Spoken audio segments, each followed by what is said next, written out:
If you don't regularly consume financial media, you've probably had limited exposure to the weirdness of the past few months. Maybe you've heard that some people are profiting off of Bitcoin, or that a few people use apps to make a lot of money on GameStop. But most people's lives are quietly chugging along, completely unaware of the madness beneath the surface that has deeply fascinated self-professed econ junkies like me. Let me give a few examples to catch the uninitiated up to speed. First of all, as of May 1st, we have old school video game store GameStop valued at 35 times more than on this day last year.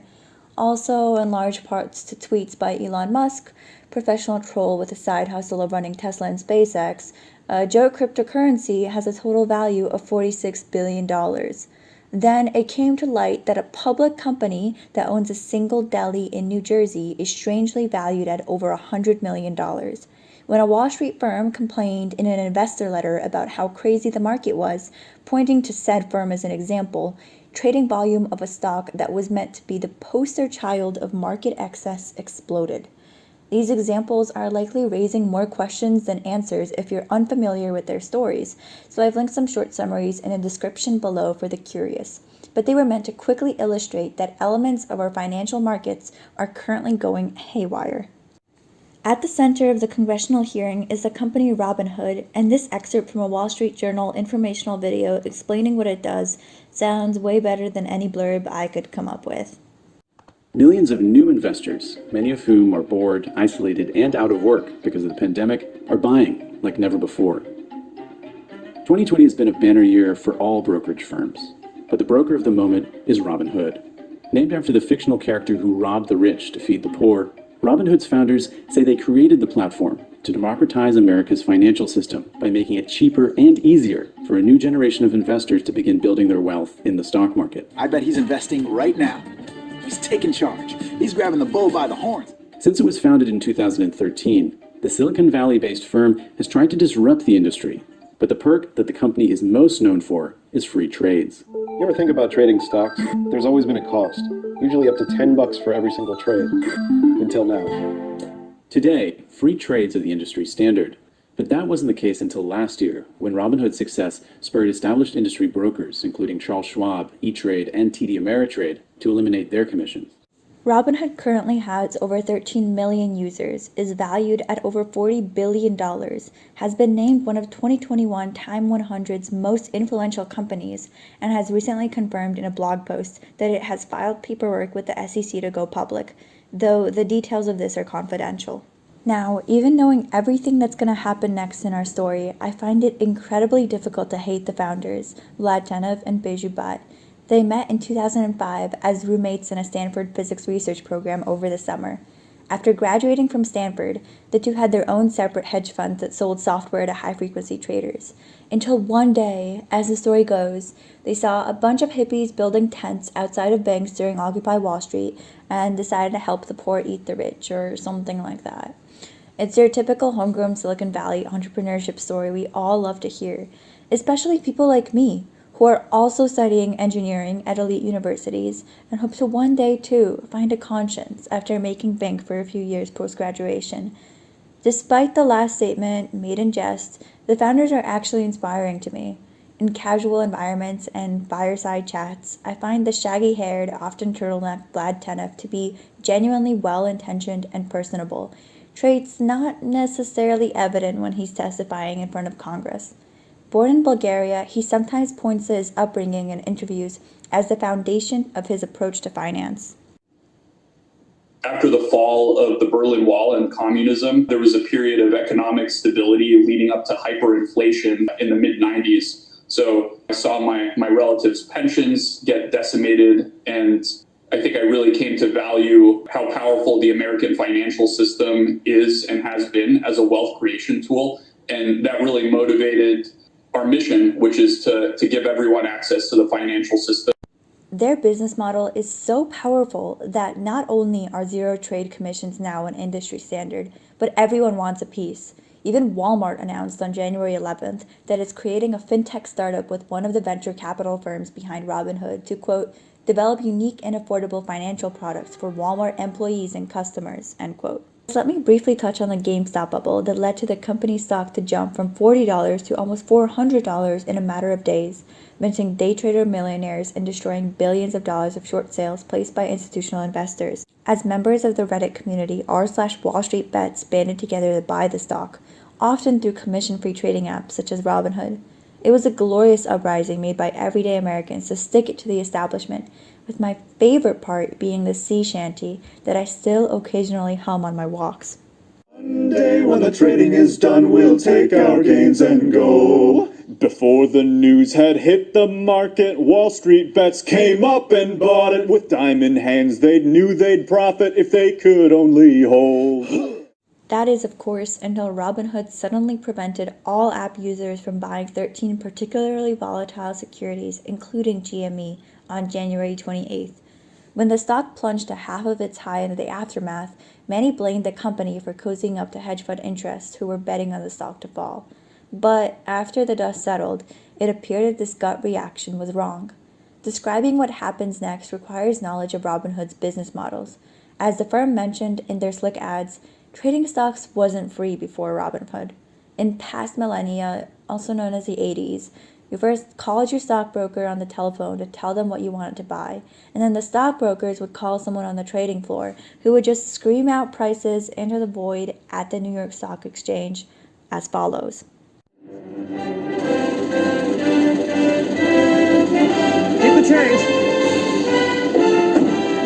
Think big. Think positive. Never show any sign of weakness. Not yet. Almost. 220, take him. 209. Yeah, got him. 140. Yeah, today. Now. Yeah. South down in April of 142. Trading stocks was expensive because you had to offer a reasonable incentive for a suit-clad college graduate to run into a mosh pit to put an order in on your behalf.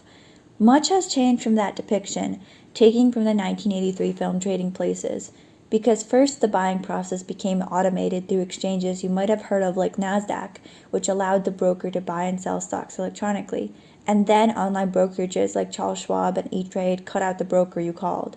The price to buy a share went down from about $75 a stock in the 80s to about $10 when Robinhood stepped in.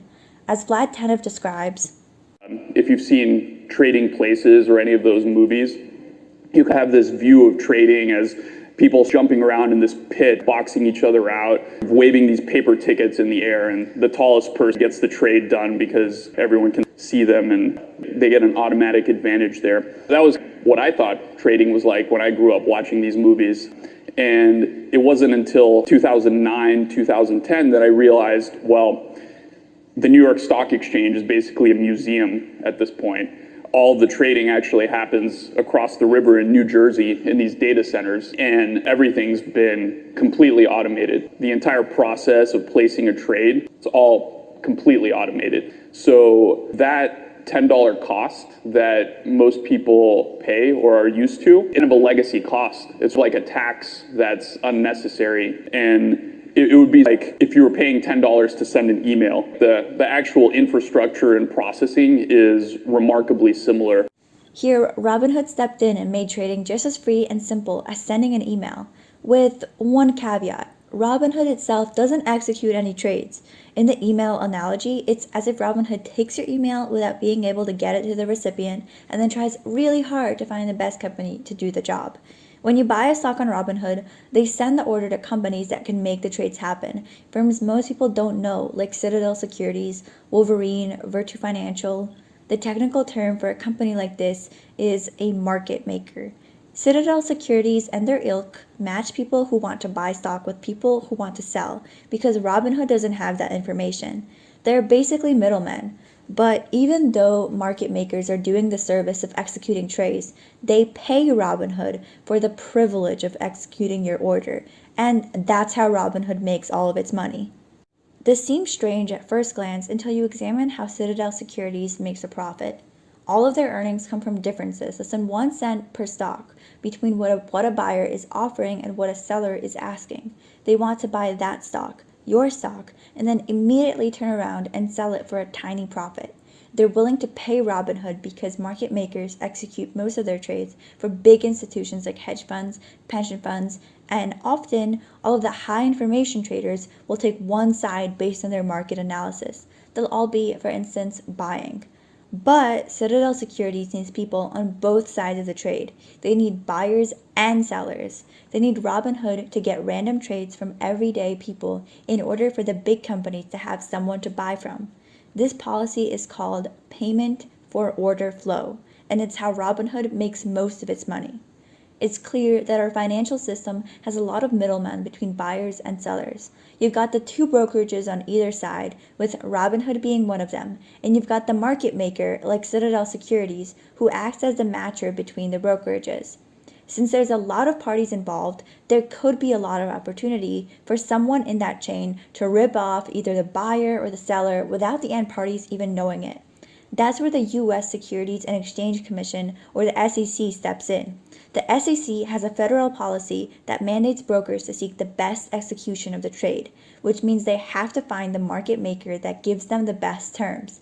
These better terms could be the opportunity to get the buyer or seller, not the brokerage itself, a better price than what is currently quoted, a faster speed of execution, or a better likelihood that the trade will be executed.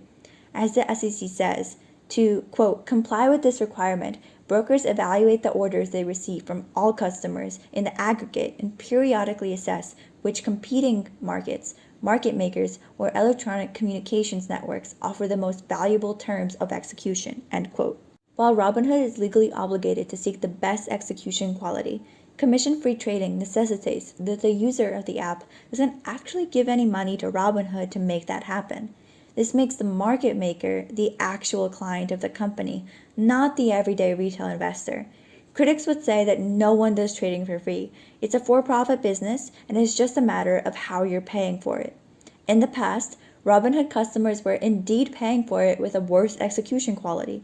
On December 17, 2020, Robinhood agreed to pay the Securities and Exchange Commission $65 million to settle charges that Robinhood falsely claimed in an FAQ between October 2018 and June 2019 that its execution quality matched or beat that of its competitors, like it was legally supposed to do. In the press release for this settlement, the SEC writes that, quote, the order finds that Robinhood provided inferior trade prices that in aggregate deprived customers of $34.1 million even after taking into account the savings from not paying a commission, quote, and that this was, quote, due in large part due to its unusually high payment for order flow rates, quote. In other words, Robinhood was going with the market makers that paid it more money to execute trades, not the market makers that gave investors the best deals. Before that, on December 19, 2019, FINRA announced that it had fined Robinhood $1.25 million for, quote, best execution violations related to its customers' equity orders and related supervisory failures that spanned from October 2016 to November 2017, end quote. These bump-ins with regulators are likely not stemming from an intentional desire, at least in my opinion, to defraud investors, but due to simple startup sloppiness. As tech writer Elizabeth Lopato says, quote, Robinhood is where the move fast and break things tech ethos runs straight into the I will kill you and eat you, but in a highly regulated way, Wall Street ethos, end quote. The fact is, if you're running a new Uber for Dogs app, no one is going to swoop in and find you millions of dollars for making a few more cents off every order. On Wall Street, you're in hot water and for good reason. There's been too many cases of the little guy being ripped off by the establishment, skimming more and more off the top without the customer knowing. Robinhood's previous run-ins with the law should have served as warning signs of the company's lack of preparation, but the firm did not halt trading on January 28th because it wasn't seeking best execution terms. It stopped trading because, essentially, it didn't have the money to pay for its insurance on that day. Let me explain.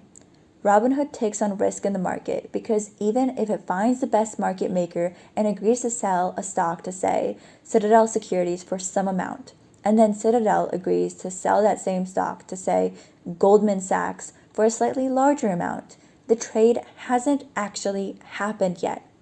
For example, you, the Robinhood user, could have placed the trade while having no money in your bank account. but nobody involved is going to find out about it until after they've made all these deals between each other, and then Robinhood tries to take the non-existent money from your bank account. In order to prevent this disaster, there are laws in place that force brokerages like Robinhood to put money upfront at the beginning of each trading day to another entity called the clearinghouse to account for any bad trades that occur. The crazier the day of trading, the more money Robinhood has to put up as a security deposit of sorts. And the days leading up to January 28th had insane levels of trading on several stocks, the most talked about which was GME, which the government likely thought was fairly risky. The exact formula the government uses to calculate the amount of money Robinhood put up is top secret, but according to Vlad, he was called up at 5 a.m. of January 28th and informed that his company had to give the government $3 billion as a deposit before the day's trading, which is about 10 times the normal amount the company has to. Now, Vlad does not have $3 billion lying around, and the government needs it before 7 a.m. or the entire app has to be shut down. To mitigate the crisis, Robinhood temporarily blocks their users from buying stock in GameStop and a few other of those incredibly volatile companies to lower the risk and thus the amount of funds that needs to be deposited, allowing the rest of the app to stay up. The problem was, as Nick Fountain from Planet Money says, but when Robinhood did this, the internet exploded in a fiery rage. Because buying and buying and buying was the way internet stock traders thought they were pumping up the stock. And so when Robinhood stopped letting people buy, everybody on Reddit and also some prominent members of Congress were like, this is market manipulation on behalf of your hedge fund cronies, or something like that. And that is how Robinhood ended up in front of Congress with a few other key players to explain themselves as well as their response to the situation. More on that on my other podcast linked in the description below.